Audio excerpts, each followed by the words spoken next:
Last time, we explored the start of Final Fantasy VIII's development, going through the creation of a dual protagonist story featuring Laguna of 20 years in the past and Squall in the present to make two halves of a full game, while developing and evolving a large robust cast and drawing up a large map for an enriched story to stand up to the legacy of Final Fantasy VII. And so now, with the game planned and fleshed out, the real production of the game was about to start. From evolving and changing combat and presentation, a grand reveal, and a massive shakeup that leads to a large chunk of the game being cut, today on part 2, we shall explore the history and beta unused content of Final Fantasy VIII. If you enjoyed this video, please hit the subscribe button and hit the like button too to further support us and keep creating new videos. And so, with the game's plans all set, the game's development was about to begin with a large team of 180 people. There was now a running theme amongst the team to surpass Final Fantasy VII, a tough feat, but one that was deemed achievable, having learned and understood the PlayStation's architecture after the last game, and so various changes were being planned. The plans were to return to the ever-popular FMV cutscenes for this game in an even more movie-grade higher quality form. These plans would have the grand runtime total be well over an hour long, 20 minutes over Final Fantasy VII in fact. However, seeing as the previous game tended to mix up the field low poly models with the FMV cutscenes, and rather jarringly at that, the team felt that they now should strictly stick to the realistically proportioned models, as they thought that the player might find them just a little too off-putting with the switch between a chibi and an extra high quality FMV model,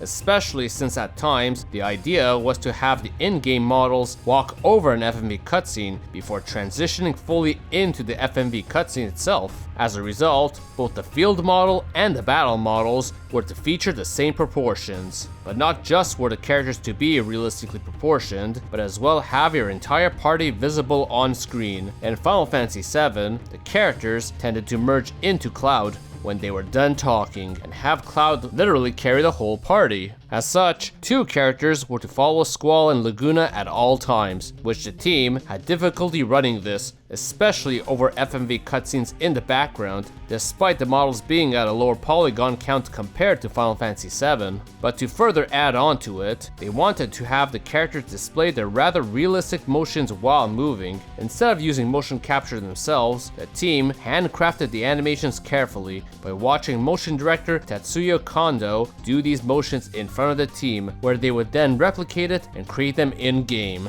And much as with the last game, pre-rendered backgrounds were set to return, which were vital in assisting to build this rather realistic world. As it is understood, pre-rendered backgrounds tend to be a flat image of an environment with a collision map to it, which then has a 3D model walk on top of it at the perfect camera angle in order to give the illusion of actually being an in-game rendered background, all in an effort to save on resources due to the PlayStation's power. But as development was going forward, it was becoming an idea of making the world more realistic overall. For that, art director Yusuke Naora worked to enhance the realism in the game by the efforts of adding in numerous lighting effects and shadows as needed, while even adding in a feature such as a car to travel in game. In fact, a part of the practice this time would be to add large foreground elements for further detail while also having more backgrounds, whether the characters would run towards or away from the camera, in many ways evolving from what they had already mastered in the previous game. But despite the idea for realism, stranger concepts were being considered with the military academies, such as Balam Garden, which were set to transform into flying vehicles. But even further, all three of the ones that they were planning, including Balam, Galbadia,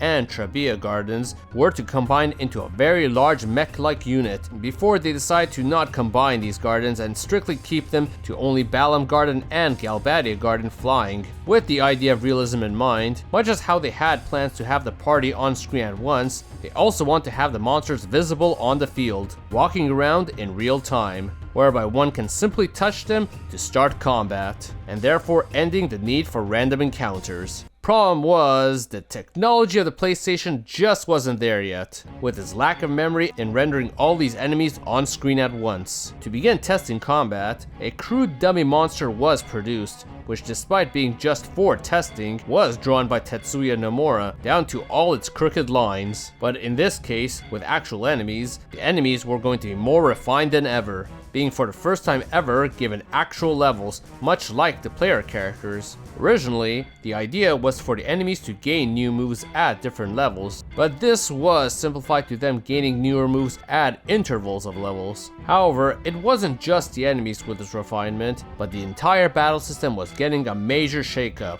While many basics were staying, including the active time bar and multiple party members, much of everything else was being changed. This all happening due to the new junction system, which was to be the gimmick for this game. Various Final Fantasies already had a gimmick to them, such as the job system in Final Fantasy III, the materia system in 7, and now junctioning.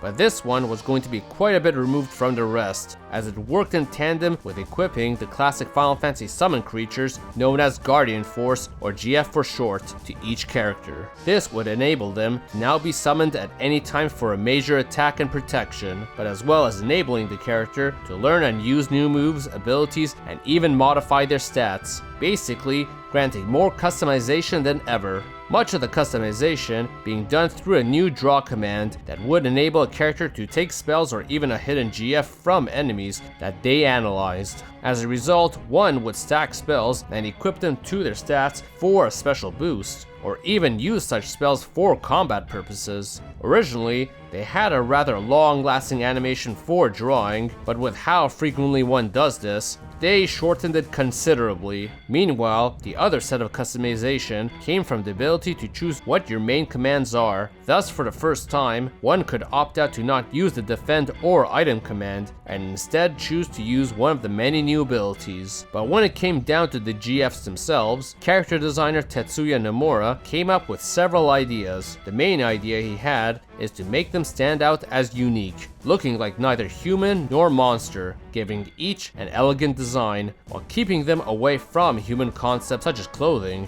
This was furthered by the idea to give each of the GFs a special animation, some just being naturally made, others for more comedic effects, such as the brothers summon who play rock, paper, scissors, and one cheats, giving the team a good laugh. However, they had also heard of some of the complaints from the previous game with how long summons would go on for, some that went on for a minute and a half even. This time, they decided to shorten it from the get-go, being at roughly 20 to 30 seconds long, with only the hidden GF, Eden, going beyond that. But one feature that was coming back from Final Fantasy VII were the ever-beloved limit breaks. This time, they were going to see much evolution as to give the player more control over. This, as such, put Tetsuya Nomura's purpose of creating the Gunblade for a new way of playing the game to use, whereby one could press the R1 button on the controller at intervals for extra damage and even an extra move. And going even further with Final Fantasy VII's elements, the game had introduced a vivid cinematic camera for combat. This time, they made a new tool early on in order to edit as they saw the game evolve, leading to 24 different camera movements for casting magic alone. While combat was going to be a bulk of the game, battle programmer Kentaro Tasui wanted to create a new side game that was being considered as a means to keep the player engaged during long sections of the game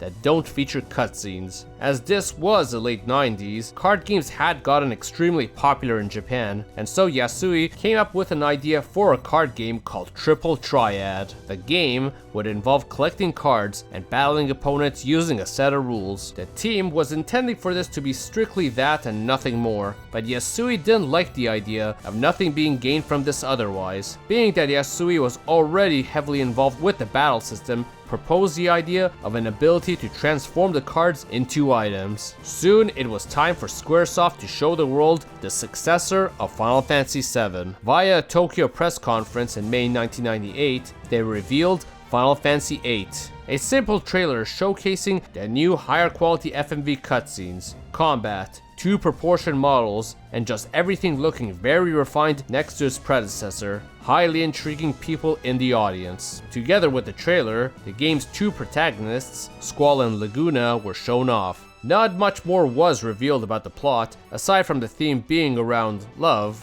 which drew some skepticism from fans. And so fans had high hopes and looked forward to seeing more, which didn't have to wait much longer, as on July 16, 1998, Brave Fencer Musashi would be released in Japan, which was packed with a demo disc called Volume 3 of Square's Previews, which most prominently featured a demo of Final Fantasy VIII, with all the locations and features seen via the reveal trailer. As such, the demo covered the Doll A section from the first mission that Squall and company would go on, accompanied by Zell and Rinoa. In this instance, Rinoa is not supposed to be here, but included in place of the character that is intended here, which was Selphie. Reasons aren't known, but it can be presumed either Selphie wasn't fully finished, or rather they may have wanted to show off the main heroine to the public in sub form. As such, she has next to no dialogue here, as she is never meant to appear with the team, but interestingly,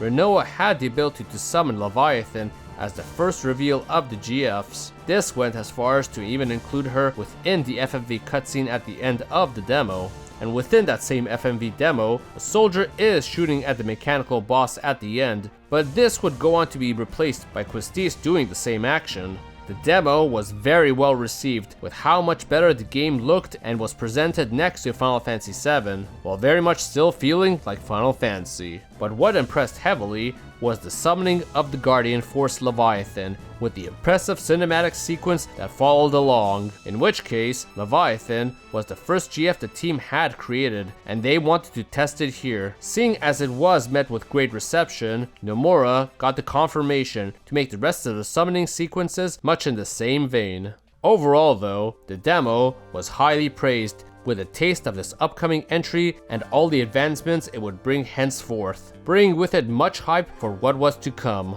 With hype at an all-time high, development had clearly gone well, a little too well in fact in comparison to before. Both halves of the game, featuring Laguna and Squall, were well underway, but it was becoming a very large game, as this was essentially becoming the size of 2 games now. A lot had been done for both sides, whether it be making several cities, events, and FMV cutscenes, let alone the public being intrigued by the structure of the dual protagonists that was initially mentioned. But ultimately, a tough decision was coming. One half of the game had to go. While it is not specified what made the decision, Laguna's half of the game was gonna be left on the cutting room floor. Up to this point, Laguna had the entire eastern side of the map dedicated to his campaign. That might have even stretched to the rest of the game too, in showing the world of 20 years prior. Several of the locations included the capital of Trebia, which now being cut, which would leave its associated military academy, Trebia Garden, without a city, making it more or less the only one without relations to a big city. Bigger, we're cutting out one of the 2 Esther cities. Being that there was a new and former capital of Esther, one of these were to be cut. The location of the former capital was kept, but the Esther kept for the game now was one that was rather futuristic, and as such could be theorized that it was the new capital but just moved to the location of the former one as such, in essence, merging the cities. Meanwhile, events that would involve the battle of Esther versus Trebia were just outright cut, since Trebia City was gone, and Esther of the past was not to be explored any further. Let alone several other locations were gone,